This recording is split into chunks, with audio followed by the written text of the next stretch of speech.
Hey y'all, it's time for my monthly check-in. A little bit late, as usual, and a little bit weird because it's been such a weird time, and also because I feel like I've produced a lot of content recently that's had like check-in style material in it. So I did a Q&A for the first time recently, and some of that was just general questions that I was answering about myself, but much of it was kind of timely, like about how things are going right now and how I'm feeling about stuff right now, and are you okay? That was one of the questions.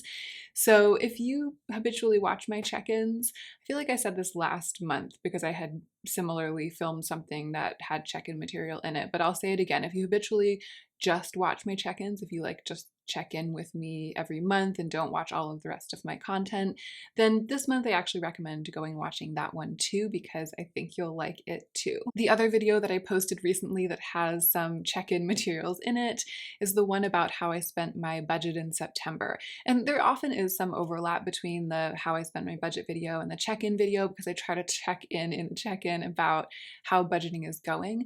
But I feel like this video about how I spent my budget was particularly robust in that way. So once again, if you like my check-in materials and you want more this month, then I'll put the link to that one down below and you can click through and watch it too. If you're new to my channel for some reason, then hello, I'm so glad you're here. My name is Hannah. I love beautiful things, but I've struggled with overspending in the past. So now I'm trying to keep a balance, and I'm also trying to model keeping a balance. So I talk about keeping a balance between enhancing our lives with beautiful things and making sure that we don't get out of control and overspend and overconsume.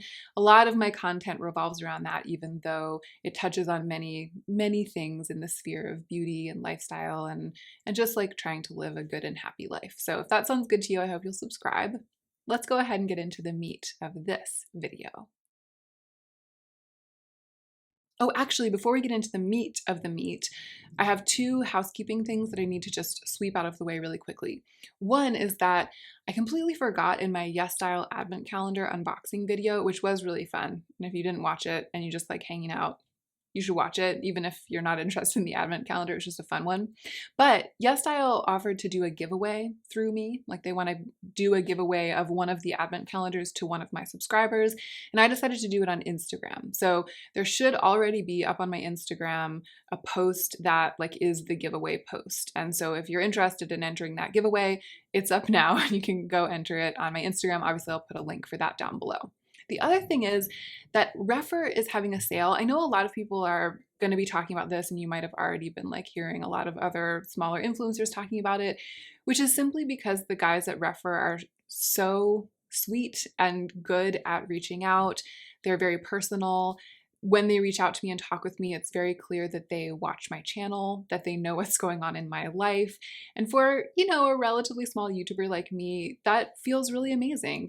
They're invested in our community at this level and not just like in the big beauty gurus with like millions of subscribers. And of course, on top of that, or rather underneath it, because I feel like this is actually the fundamental issue, the brushes are really, really, really good. I've been sent a lot of brushes over the course of my short 3 years here on YouTube, and I've essentially given them all away except for the ones from Refer. Like my brush collection is almost entirely made up of Refer brushes. So I love the product, and that makes me feel good about sharing it with you because I think it's genuinely awesome. I just wanted to mention it here because I think it's coming up on the 12th, and I'm not sure like if I'll have time to do more content like Refer brushes specific content, which I don't know if I'll even do. I just wanted to let you guys know that you can sign up for the mailer.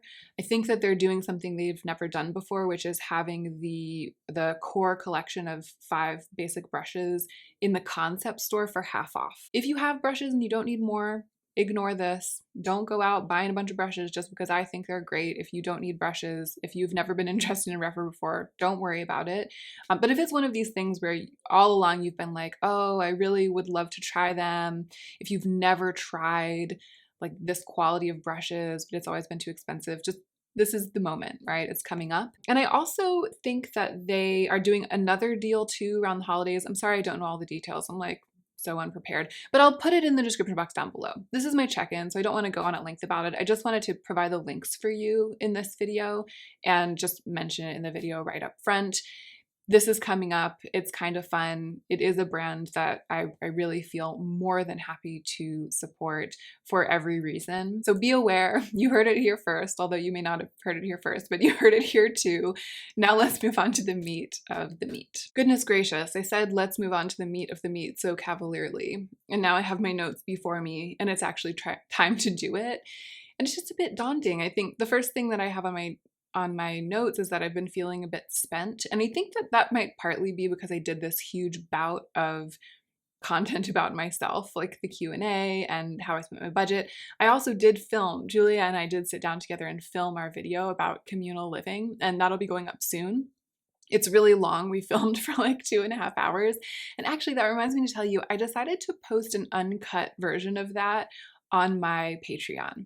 And I've been getting questions recently about like what it is that I provide on Patreon that's like special separate content. And the answer to that is that I didn't set up my Patreon to be this like tiered system where if you like subscribe for a certain amount of money, you get like all of these perks. And if you subscribe for another amount, you get all of these other perks. I didn't do that. I just set Patreon up as a way for people to subscribe to my channel for more than just the amount that I earn from AdSense, if that's an option that people want. It's like a pay, it's like a choose what you pay system, like a sliding scale, with the lowest end being nothing, which is just if you watch YouTube and watch the ads. And then the sliding scale goes through Patreon up to like the top tier of Patreon. And it's basically just up to you guys, like where you want to fall on that spectrum. And that's all that Patreon has ever been to me. So it's just like an option. But lately I've been kind of going in there and, you know, I always post a little bit, like every month I post 1 or 2 or sometimes even more things, just little fun things, pictures, little check-in bits. And recently I did post like all of the footage that I had to cut from my Q&A. I posted like a second video just for patrons that had all of the questions that I wasn't able to answer in the YouTube video. And I'm also going to do that with the video that I filmed with Julia. There's going to be like a really long version that you can watch if you're a patron, and I'll post the other version to YouTube. But the YouTube version will also be great, and it'll, you know, be much snappier because I'll have put like the full force of my editing into it because we filmed for such a long time. But all of that, this is just to say that the Q&A, the how I spent my budget, the filming with Julia, all of that has really like sapped me. And so I'm feeling a bit spent just as this, like as this person, which is totally normal for me because of my personality and the type of creative that I am. I go through these cycles where I feel really amazing and energized and I feel spent, really amazing and energized and then I feel spent. But it's not usual. I think I can only think of a handful of times when the check-in has come like right at a moment when I'm like at the very bottom of that cycle. And that's what's happening now. So I put that on the top of my list of notes. You know, it's also just been an increasingly surreal and distressing month politically in the United States. Just the sense of things right now, it's very, very tense, and a lot of bananas things have happened and a lot of really sad things. It's like just when we thought it couldn't get any more surreal and distressing, it did. I mean, you know, the coronavirus has gotten into the White House, which is stressful in spite of how much damage this administration has done. It's just stressful to have that happen. It's stressful on the nation. And, you know, just a couple of weeks ago, Ruth Bader Ginsburg dying, just awful. I mean, it was like such a bad week, you know. I mean, that has continued to be something that I think about a lot, but it was just, you know, a really, really dark cloud over that time. And then as the implications have unfolded, it's just been dark.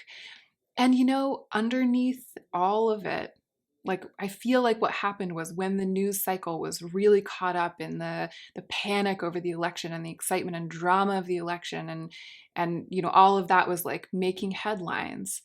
Quietly, just under cover of all of that, Breonna Taylor's killers got off free. One of them has been dismissed from the police force for the reason that he exhibited a callous disregard for human life.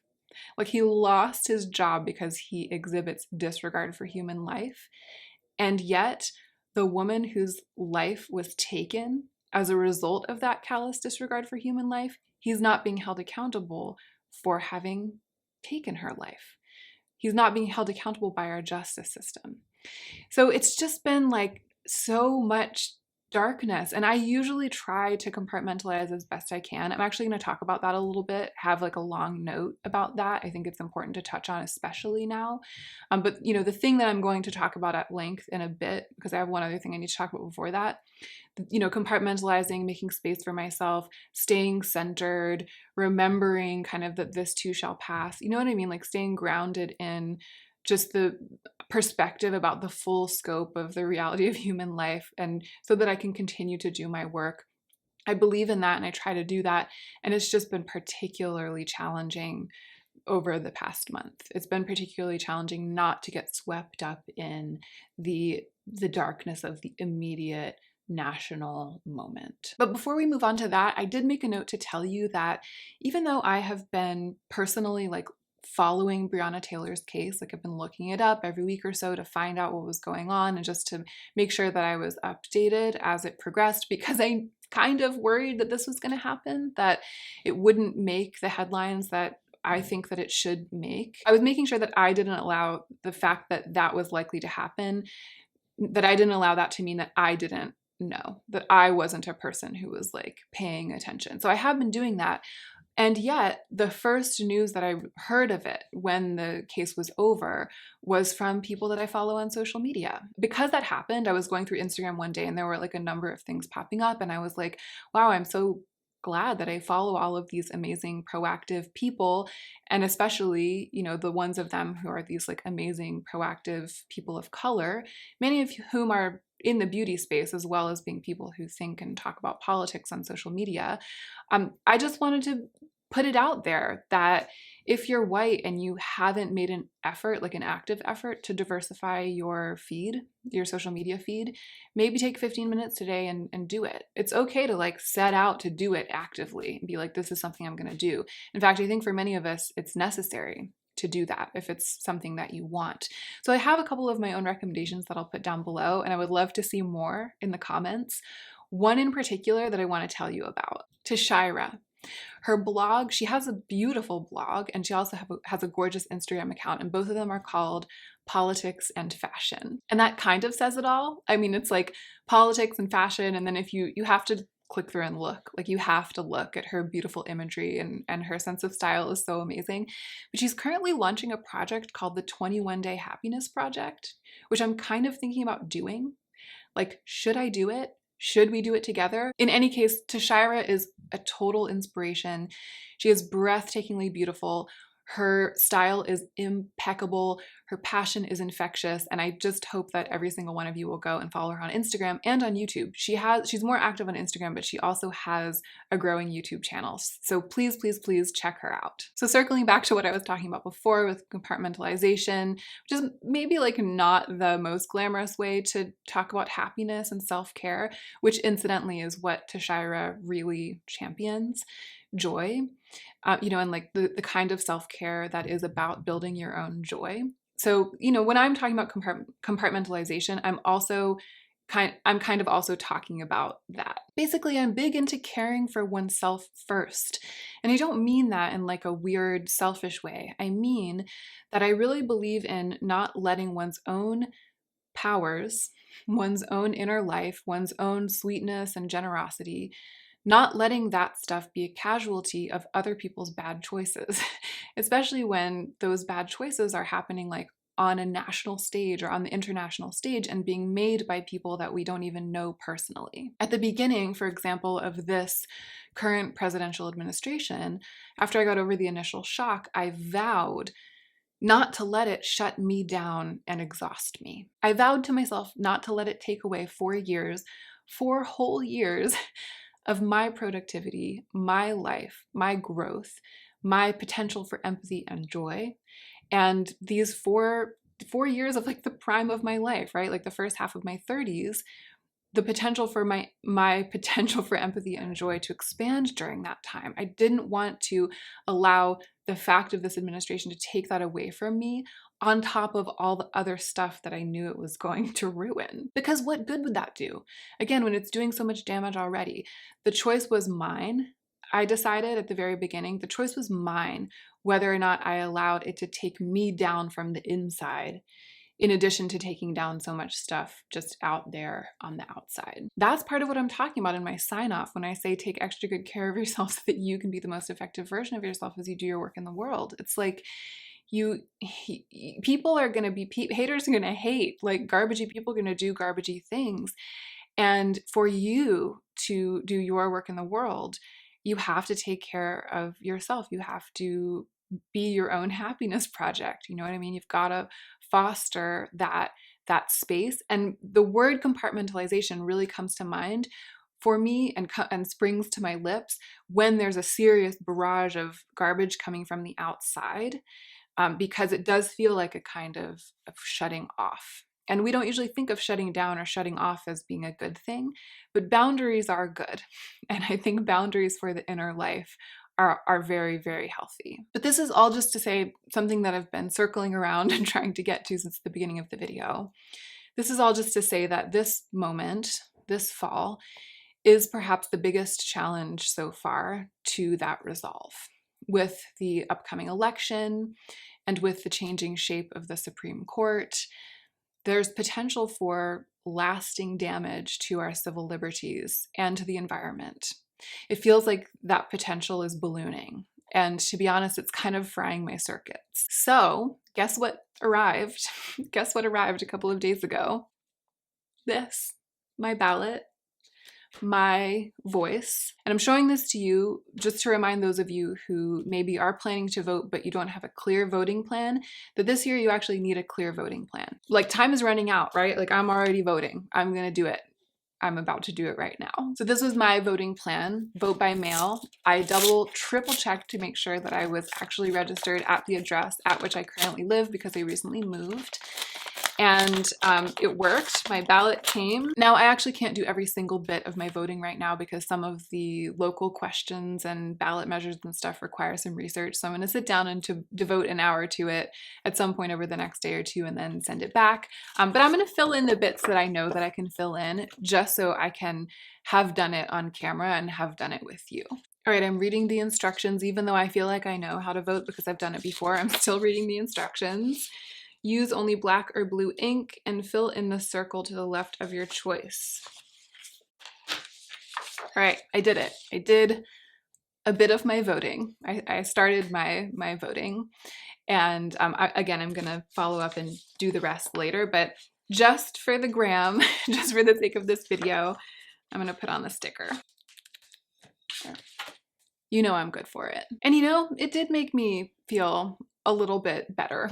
It did. I had obviously planned to like show you my ballot and open it on camera. And you know, the idea of that plan is to be like, this is the thing that I can do, right? It's like we feel so powerless and so worried and so desperate. Highly recommend. Strong recommendation for voting. Okay, I'm gonna move on to the rest of my notes, which are really just leading me to kind of have a discussion about the way that things have been feeling moment by moment and the way that the days have been unfolding as a result of this surreal situation. I have been weirdly industrious for the past couple of weeks. That was like one thing that I wanted to share with you, because the week that Ruth Bader Ginsburg died, that was a really hard week for me in terms of instilling healthy habits, like doing things like getting up early and, you know, going to bed on time, and maybe like not having 2 glasses of wine while I'm cooking dinner. And like, it was just, I didn't feel like I had reserves of energy for the kinds of resolve that I usually employ to try to keep myself on track to be productive and to be as healthy as possible. That week really, really felt like a wash in that department. And then strangely, the next week after that, I suddenly started like exercising a lot, getting up really early, doing a lot of work, being really focused, and like I got a ton of work done. And at the end of the week, I was like, what just happened? And I think that what happened was that I kind of went into overdrive as a way of compensating for the potential for panic. I was just like, I know that being productive makes me feel good. And I think that I was so desperate to feel good that that desperation like pushed me beyond the first and most obvious solution, which is to like have a glass of wine or to like sleep in or something, where you're like, I just want to feel good, so I'm going to do that. It was like, no, I really need to I really need, like, desperate times call for desperate measures. And so something in me was like, you need to like do all the things, and then you'll have at least something to like stand on, like something to hang your hat on, which I think there's probably good things and bad things about that. I was mentioning it to Joe the other day. I was like, I did this weird thing, and I'm still kind of doing it. I'm still a little bit in that mode, like overdrive productivity mode.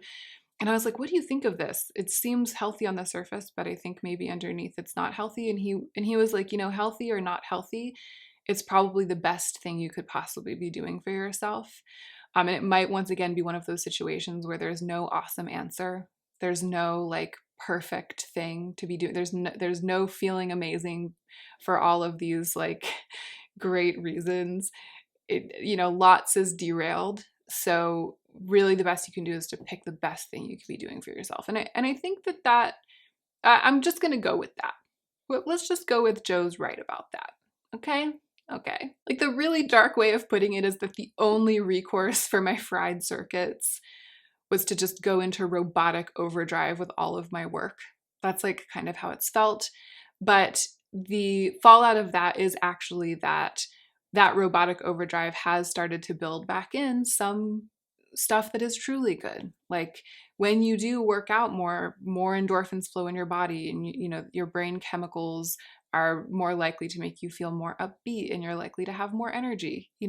So it's like, hopefully, it's, even if it started out from something grim, it's evolving into something good. At the same time, this is something I've really been wanting to share with you guys. I keep thinking of this line from the Four Quartets, T.S. Eliot's long poem, The Four Quartets. It's not even a line, it's just a fraction of a line, a phrase, the still point of the turning world. It's part of one of the lines of the Four Quartets. And it's also the title of a memoir about grief by the nonfiction writer Emily Rapp Black, who is really talented, really wonderful. Some of you guys have been asking me about nonfiction recommendations because I talked about nonfiction in my Q&A. So yeah, The Still Point of the Turning World. It's the name of a book that she wrote, and it comes from T.S. Eliot. I feel like in the miasma of surrealness of these past couple of weeks, I've spent a lot of time allowing everything in the universe to just zoom down to this extremely teeny tiny point of focus, this tiny still point of the turning world. It's especially easy to do this, as some of you may know, when caring for a baby. Like, I'm helping Julia and Oliver take care of their little 9-month-old baby. When I'm with her, she just becomes the still point. Oh my God, I'm gonna cry. She so effortlessly becomes the still point of the turning world. And it's just like everything just revolves only around her.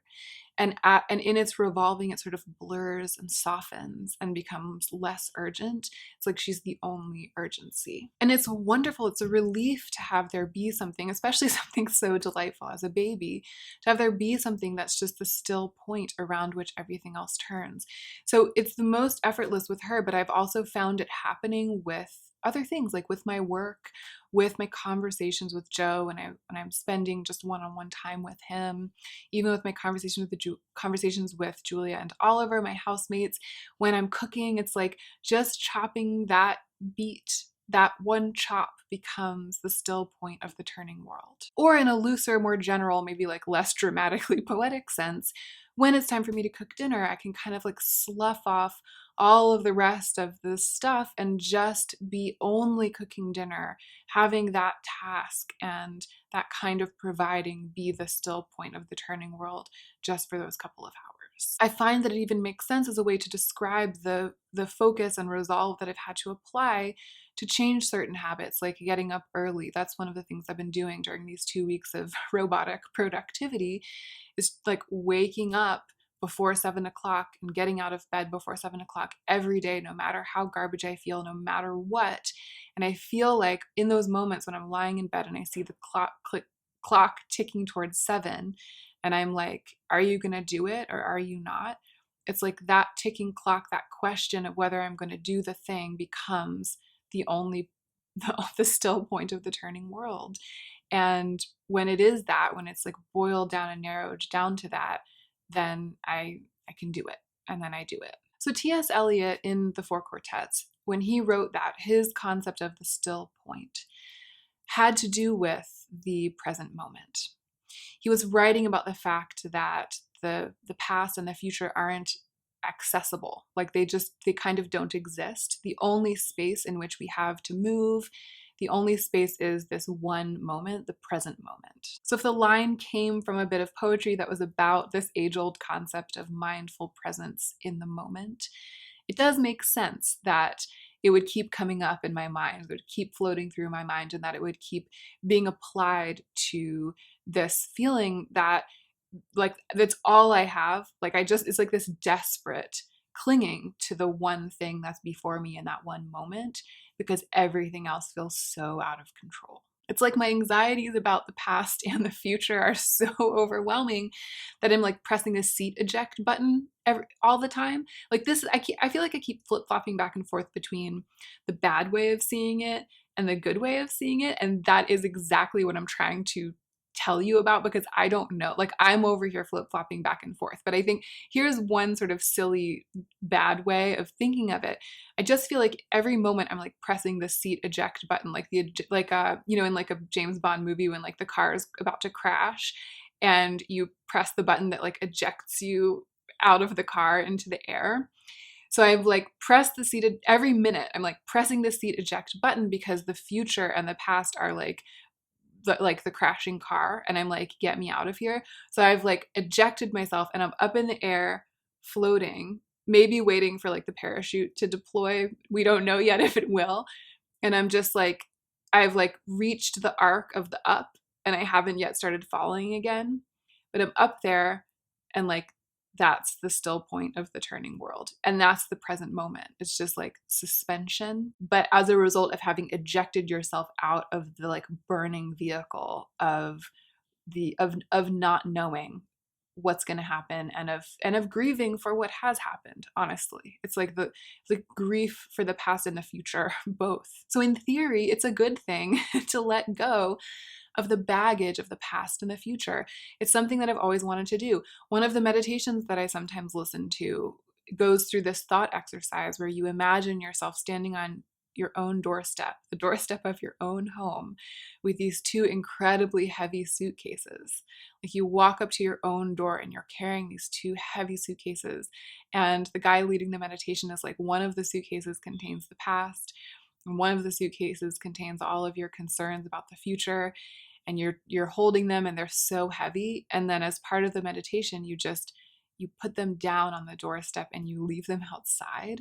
And then you come into the house and you sit down wherever it is you're sitting doing your meditation. It's like you come back to where you are in your body, having left those suitcases outside.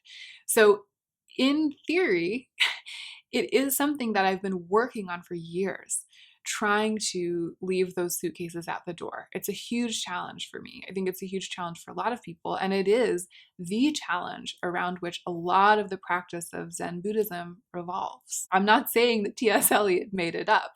And I'm not saying this is the first time I've ever thought of it. It's thoughts about this have been my companion really since I was an adolescent. But the way in which it's happening now makes me feel like I've lost something.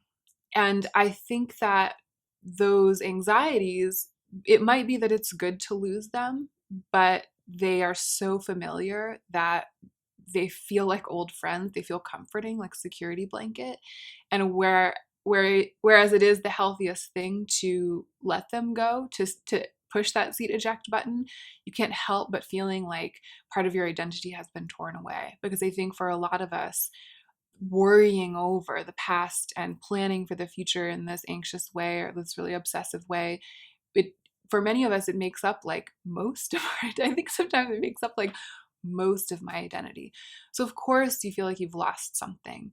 But these days with so much loss, it's hard to identify those feelings. It's hard to confidently identify them as being a good kind of letting go or a good kind of loss. I think I'm really I'm inherently suspicious of that. It's just hard to know. I'm still figuring it out. My best guess, my very vague best guess, is that there are both good things and bad things about the way that I've been coping with the reality of my life over the past couple of weeks.